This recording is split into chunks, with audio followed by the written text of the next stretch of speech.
Nous devons établir le signe de l'expression c de x est égal à 3 moins x facteur de x moins 4 au carré. Donc j'ai présenté ici un tableau de signes, x varie entre moins l'infini et plus l'infini.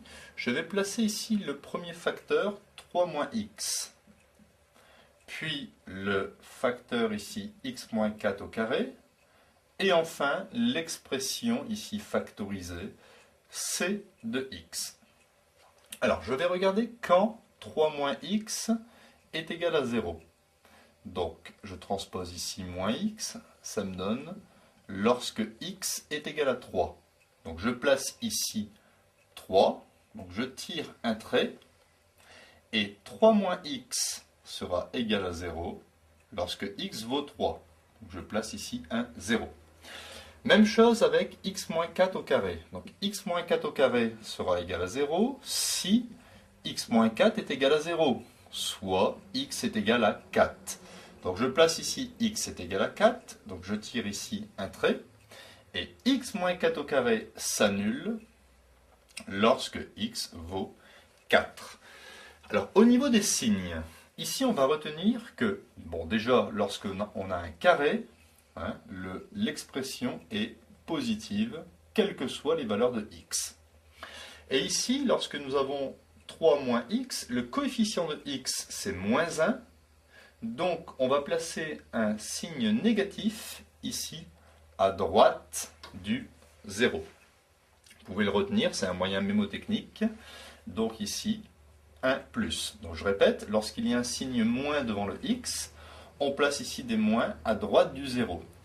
Donc ici nous avons un plus multiplié par un plus donne un plus, un moins multiplié par un plus donne un moins, et un moins multiplié par un plus donne un moins.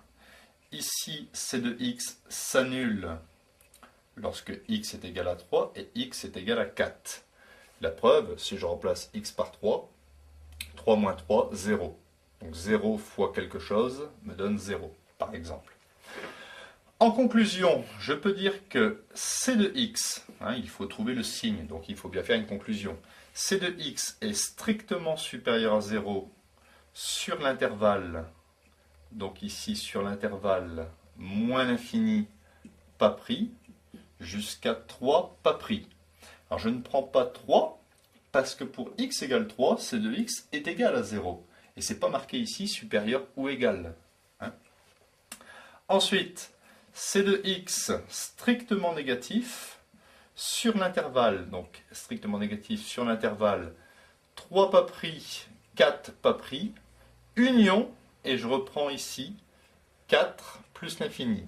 J'ai isolé ici la valeur 4, parce que pour x égale 4, c de x vaut 0.